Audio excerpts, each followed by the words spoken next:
If you guys don't understand why I speak so softly and so calmly in these videos, number one, I'm trying to be like Josh Terry, TikTok influencer or personality. He likes talking into his screen instead of the camera. He talks very monotonously. Number two, because I normally shoot at like 11 a.m. Performance, performing arts, performance arts. What's the difference? Performance is an overshadowing term that defines or encapsulates any type of action that a person does that is pre-rehearsed in their head. So one can argue that simply walking down the street to get coffee in a coffee shop is a form of performance because they decided in their head what type of coffee they already wanted before they ordered it, and they already knew what they were going to say. So it could be a performance, but people can argue about that. But then, what's performing arts and what's performance art? What's the difference? For starters, performing arts is a type of field of performance that normally involves really highly skilled people. It takes a lot of skill to be an artist in this sense. You need to practice how to dance, how to sing, how to make a movie, how to act, etc., etc. That's normally where these things lie in performing arts. Performance art, on the other hand, requires little to no skill. Most likely, you just use your body as an instrument. Take example, this woman who she just stood up and let anyone use her, which sounds wrong, but it strikes a good message. The two things I believe is important when you want to be a performance artist is, of course, to have your body, and the second is to have an advocacy or an idea that you want to, bring out to the world. This actually brings me to my next point, where the level of immersion these two types of performances have is quite different. See, with performing arts, there's going to be a barrier. Most people call it the fourth wall. It's the divide between the performers and the audience. Now, some performers tend to break this fourth wall. A great example of this would be Deadpool and how he communicates to the audience. And I share that home with someone you've met, the old blind lady from the laundromat, Al. God, I miss cocaine. Her. Fourth wall break inside a fourth wall break. That's like 16 walls.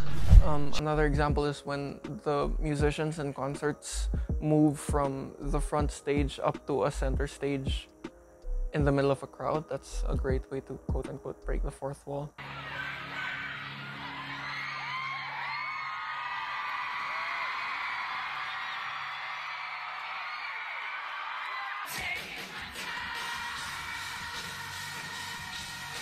There's still a wall, there's still a divide, because the audience can't really communicate back to the artist except for cheering or booing. In performance art, this is different because the level of immersion they get is to the point where they themselves are part of the experience. Again, back to the example of the woman who let anyone use her. The people who used quote-unquote the woman or did things to the woman were part of the experience. They were part of the art. That was part of the performance, and that was the point. One last major difference of performing arts to performance art is the end product. With performing arts, normally you just walk out of whatever venue it happened in, let's say a cinema. You walk out of the cinema or the theater and you have your questions answered. Did the man fall in love with the woman? Yes, he did. Did they end up together? Yes, he did. Did he kill the bad guy? Yes, he did. Stuff like that. With performance art, most of the time you end up questioning things like, why would anyone do that? What is the point of doing that? Why does it exist? You end up with more questions than answers, and it makes you think. So that difference of end product is also a major difference, although you can also argue that some performing arts make you actually question the ending. Open-ended films do exist. I cannot give an example off the top of my head because I don't really watch open-ended films. I haven't watched one yet, so but they exist, as far as I know. So why are we discussing performance if the subject is communication? Simply put, performance is the literal embodiment of actions speak louder than words.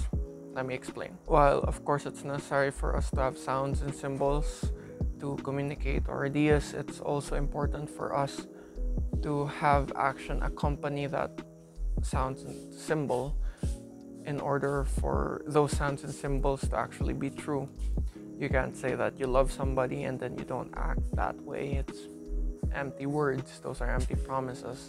But these actions, these performances, actually sometimes communicate more than words do. I'm gonna give you 4 examples of four short excerpts from certain songs from different genres, and I want you to acknowledge what different emotions these songs evoke in you.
Now, I won't dictate to you what you should feel. You could be sad with a funk song for all I care.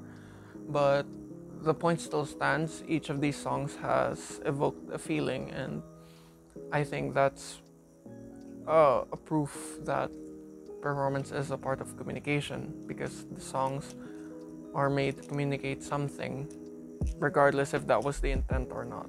To end this video, I think it's best that I put up a performance for you. Now, I am a performing artist, I am a filmmaker, and I am a musician, but one thing that I do enjoy listening to is actually ambient noise. I sometimes listen to ambient noise if I want, especially now in the pandemic when I really miss the outside world. So what I did was I took some ambient noise from different areas and some of it from YouTube, and I compiled them, and I want you, my only instruction is I want you to listen to it twice, and for each time that you listen to it, you think of one word. You think of one word that you associate with what you're listening to. So one word for the first time, one word for the second time. And then at the end, try to connect these 2 words. And yeah, that's about my only instruction for you. That's all for this video. Enjoy listening to whatever I made. I know it's probably gonna be boring because it's just ambient noise, but try and think about it, yeah? Thank you to Marcel for letting me take over this Speech Junior episode 4. It's been a pleasure working with her, and I really cannot thank her enough for delivering every time I ask her for something for this semester. And yeah.